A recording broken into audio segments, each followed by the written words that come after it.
Hi friends, ఈరోజు మన ఆంధ్ర స్టైల్లో మటన్ బిర్యానీ చేద్దాం రాండి ఫ్రెండ్స్.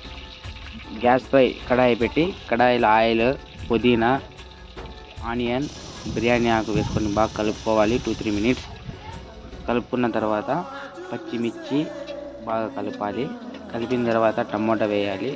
వేసిన 2-3 నిమిషాలు బాగా కలిపి గ్యాస్పై ఉంచాలి. తర్వాత పసుపు పొడి వేయాలి. పసుపు పొడి వేసిన తర్వాత అల్లం వెల్లుల్లి పేస్ట్ వేయాలి. బాగా కలపాలి.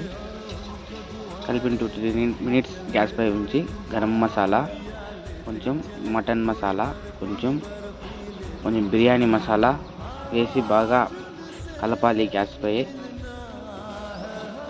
బాగా కలపాలి. కలిపిన 2-3 నిమిషాల తర్వాత పెరుగు కర్డ్ వేయాలి. వేసిన 2-3 మినిట్స్ తర్వాత బాగా కలపాలి. అది కూడా బాగా కలుపుకోవాలి. కలుపుకున్న తర్వాత హాఫ్ లెమన్ తీసుకొని లెమన్ వేయాలి. అందులో మళ్ళీ ఉడికించుకున్న మటన్ని, కుక్కర్లో వేసి ఉడికించిన మటన్ని అందులో ఆ మసాలాలో వేయాలి.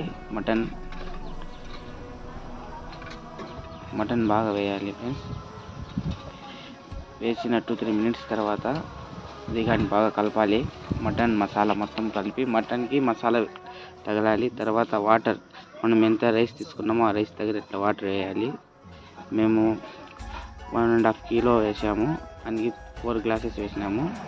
తర్వాత సాల్ట్, ఉప్పు వేయాలి. వేసిన తర్వాత గ్యాస్ పై అట్లే ఉంచాలి. 2-3 మినిట్స్ తర్వాత మటన్ ఉడికిందో లేదో చూసుకోవాలి. చూసుకున్న తర్వాత గ్యాస్ పై ఉంచి తర్వాత రైస్, బాస్మతి రైస్ లేకపోతే మామూలు రైస్ అయినా వేసుకోవాలి. రైస్ వేసుకొని గ్యాస్ పై అలానే 2-3 మినిట్స్ బాగా ఉడికిన తర్వాత పెట్టేయాలి. పెట్టిన తర్వాత మనకు కావాల్సిన బిర్యానీ రెడీ అయింది. కలర్ రావడానికి కేసరి వేయాలి. మనకు కావాల్సిన బిర్యానీ రెడీ. రాండి ఫ్రెండ్స్, తిందాం. చాలా బాగుంది ఫ్రెండ్స్, తింటాను. రాండి ఫ్రెండ్స్, తిందరు. మీకు నచ్చితే కామెంట్ చేయండి, మన ఛానల్ని సబ్స్క్రైబ్ చేయండి. Super taste. వావ్. రాండి friends, subscribe my channel friends, comment చేయండి నచ్చితే.